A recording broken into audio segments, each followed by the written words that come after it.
வணக்கம் நேயர்களே, மீண்டும் உங்களைய நம்ம தமிழ் டிலைட்டோட டிலைட் ரிவ்யூல சந்தில ரொம்ப சந்தோஷங்க.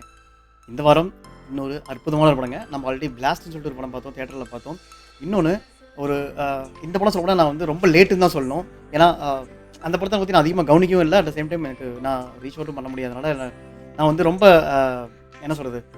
எனக்கு மனசுக்குள்ளேயே ஒரு இத்தனை ஒரு கேள்விகள். ஏன் இந்த படத்த வந்து மிஸ் பண்ணோம்? அப்படிங்கிற மாரி ஒரு படம் தான். நான் ஒரு படம் மலையாளம் த்ரில்லர் ஒரு டைம் டிராவல் மூவின்னு கூட வச்சுக்கலாம். ரொம்ப அற்புதமான ஒரு மூவிங்க. சம்பவம் அத்தியாயம் 1 சம்பவம் அத்தியாயம் 1 வச்சுக்கங்களேன். இந்த படம் வந்து பார்த்தீங்கன்னா, இப்போ வந்து தியேட்டருக்கெல்லாம் வந்து ஒரு 3-4 வீக்ஸ் முன்னாடி வந்தது. இப்போ ரீசென்ட்லி வந்து உங்களுக்கு வந்து ஓடிடி பிளாட்ஃபார்மான ஜியோ ஹாட்ஸ்டாரில் வந்து உங்களுக்கு வந்து காண கிடைக்குதுங்க. கண்டிப்பா இந்த படத்தோட ரிவ்யூ நான் சொல்றதுக்கு முன்னாடியே டெஃபினெட்லி நீங்க வந்து கண்ண மூடிட்டு நீங்க வந்து சம்பவம் அத்தியாயம் 1 வந்து நீங்க வந்து டைரக்ட்டா பார்க்க ஆரம்பிச்சிடலாம். கண்ண மூடிட்டு பார்க்க ஆரம்பிச்சிடலாம். உங்களுக்கு வந்து ஒரு நல்ல ஒரு த்ரில்லர் மூவி பார்க்கணும். ஒரு time travel movie at the same time நல்லா த்ரில்லாவும் இருக்கணும். எனக்கு என்னன்னே புரியக்கூடாதா?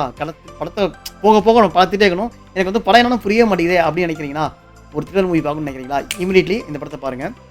தமிழ், தெலுங்கு, ஹிந்தி, மலையாளம், கன்னடா எல்லா லாங்குவேஜ்லையும் வந்து இந்த படத்தை வந்து ஜியோ ஹாட்ஸ்டாரில் வந்து உங்களுக்கு வந்து காண கிடைக்குது. ஸோ டெஃபினெட்லி இந்த மூவி வந்து கண்டிப்பாக வந்து நான் ஒரு ப்ரொமோஷனுக்காக எதுக்கு பேசல. இந்த படத்தை ஏன்டா நான் மிஸ் பண்ணேன்? இத்தனை நாள் எப்படி நான் தவற விட்டேன்? அப்படிங்கிற ஒரு குற்ற உணர்ச்சியில் உங்கள்கிட்ட நான் பேசிகிட்டு இருக்கேன். ரொம்ப அற்புதமான ஒரு படம்.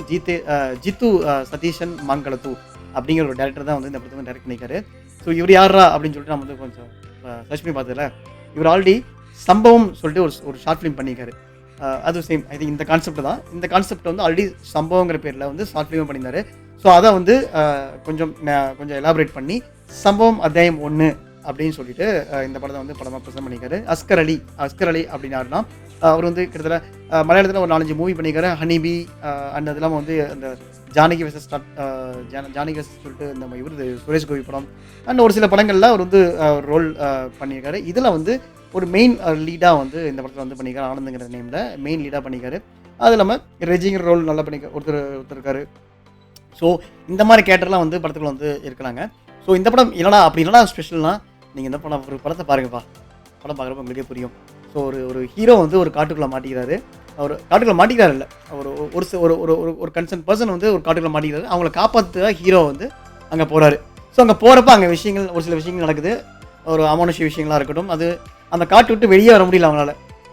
Even though at the climax climax வந்து ஹீரோ வந்து நான் எல்லா படத்தையும் சார்ட் அவுட் பண்ணிட்டேன், நான் வந்து எல்லாத்தையும் முடிச்சிட்டேன் அப்படின்னு நினைக்கிறப்ப அவருக்கு ஒரு ட்விஸ்ட், அங்கே ஒரு ட்விஸ்ட் வைக்கிறாங்க, பெரிய ட்விஸ்ட் வைக்கிறாங்க. ஸோ அது வந்து that is which is lead to part 2 அந்த மாதிரி போகுதுங்க.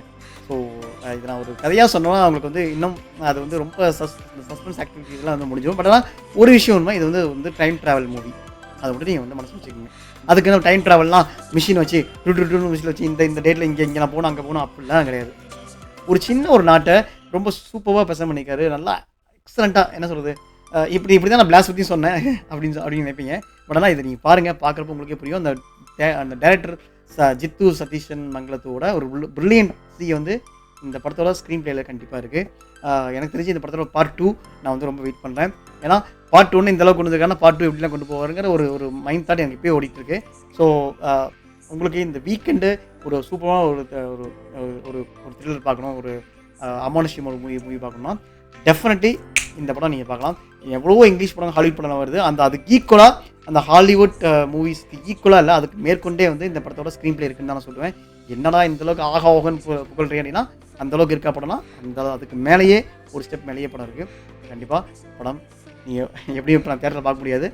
நீங்கள் இன்கேஸ் கேரளா அந்த மாதிரி ஏரியாவில் எங்கே இல்லை வேறு எங்கேயா இருக்கப்போ தேட்டரில் இந்த படம் எங்கேயாவது ஓடிச்சுன்னா டெஃபினெட்லி கண்ணை முடி போய் தேட்டரில் பாருங்கள். அப்படி இல்லையா ஓடிடியில் நல்லா 5.1 சவுண்ட் சிஸ்டம் இல்லை, நல்லா மிகப்பெரிய சவுண்ட் சிஸ்டம் இல்லாட்டி நல்லா சூப்பரான இயர்ஃபோன் வச்சு இந்த படத்தை பாருங்கள். கண்டிப்பாக இந்த படம் உங்களுக்கு பிடிக்கும். இந்த படத்தில் ஒர்க் பண்ண எல்லாருக்கும் ஈச் அண்ட் எவ்ரி இண்டிவிஜுவல் க்ரூக்கும் மெம்பருக்கும் எல்லாருக்கும் மனமார்ந்த வாழ்த்துக்கள். இது மாதிரி நிறைய படங்கள் நீங்கள் கொடுக்கணும் டைரக்டர். அது இல்லாமல் இந்த படத்தோட பார்ட் 2க்கு நான் வெயிட் பண்ணுறேன். அண்ட் ஆல்சோ இந்த படத்தை ப்ரொடியூஸ் பண்ண ப்ரொடியூசருக்கும் எல்லாருக்கும் மிகப்பெரிய வாழ்த்துக்கள்.